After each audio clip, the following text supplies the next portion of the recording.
13 दिसंबर 2001 दिल्ली की सर्द सुबह। कोहरा इतना घना कि संसद भवन की गुंबद भी धुंध में आधी छिपी हुई थी। लेकिन उस सुबह सिर्फ ठंड नहीं थी, हवा में कुछ और भी था। सुबह करीब 11:40 अचानक गोलियों की आवाज़। कुछ ही सेकंड में लोकतंत्र का दिल, संसद भवन, युद्ध के मैदान जैसा दिखने लगा। और उसी पल भारत और पाकिस्तान के बीच इतिहास का सबसे खतरनाक तनाव शुरू हुआ। एक सफ़ेद एम्बेसडर कार संसद परिसर में दाखिल होती है। कार पर गृह मंत्रालय और संसद का फर्जी स्टिकर लगा हुआ था। सुरक्षा में तैनात जवानों को कुछ गड़बड़ महसूस हुई और तभी गोलियां चलनी शुरू हो गईं। 5 हमलावर AK-47 राइफलें, ग्रेनेड, विस्फोटक, उनका लक्ष्य साफ था, संसद के भीतर घुसकर अधिकतम तबाही। लेकिन जो हुआ वह भारत की सुरक्षा सतर्कता का उदाहरण बन गया। CRPF, दिल्ली पुलिस और संसद सुरक्षा बल ने तुरंत जवाबी कार्रवाई की। करीब 30 मिनट चली मुठभेड़ में सभी हमलावर मारे गए, लेकिन देश हिल चुका था। 9 सुरक्षाकर्मी और एक माली शहीद हुए। हमला असफल रहा, लेकिन संदेश बहुत बड़ा था।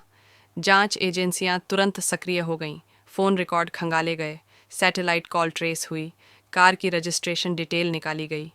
कड़ियाँ पाकिस्तान आधारित संगठनों की ओर इशारा कर रही थीं। Jaish-e-Mohammed, Lashkar-e-Taiba, research and analysis wing RAW को सीमा पार से गतिविधियों के संकेत मिल रहे थे। ये कोई सामान्य हमला नहीं था, ये एक संदेश था, एक चुनौती। उस समय देश के प्रधानमंत्री थे अटल बिहारी वाजपेयी, गृह मंत्री थे Lal Krishna Advani. Cabinet committee on security की बैठकें लगातार होने लगीं। कमरे के अंदर सवाल सिर्फ एक था, क्या भारत सैन्य कार्रवाई करेगा? अगर जवाब दिया गया तो क्या पाकिस्तान चुप बैठेगा? और अगर वह जवाब देता है तो क्या यह पूर्ण युद्ध में बदल जाएगा? कुछ ही दिनों में भारत ने इतिहास का सबसे बड़ा सैन्य जमावड़ा शुरू किया। नाम था पश्चिमी और उत्तरी सीमाओं पर 5 लाख से अधिक सैनिक तैनात। टैंक रेगिस्तान की ओर बढ़े, वायुसेना हाई अलर्ट पर, नौसेना समुद्री सीमा पर चौकस। 1971 के बाद यह सबसे बड़ा सैन्य मूवमेंट था। सीमा पर बारूदी सुरंगें बिछाई गईं, सैनिक महीनों तक तैनात रहे, सर्दी, गर्मी और हर पल आदेश का इंतज़ार। दुनिया स्तब्ध थी। 2 परमाणु शक्ति संपन्न देश आमने सामने। एक मिसाइल परीक्षण, एक सीमा झड़प, एक गलत आकलन और सब कुछ खत्म हो सकता था। अमेरिका, ब्रिटेन और अन्य देशों ने कूटनीतिक हस्तक्षेप शुरू किया। उस समय दुनिया 9 नवंबर के बाद आतंकवाद के खिलाफ युद्ध देख चुकी थी। दक्षिण एशिया में युद्ध भड़कता तो वैश्विक असर तय था।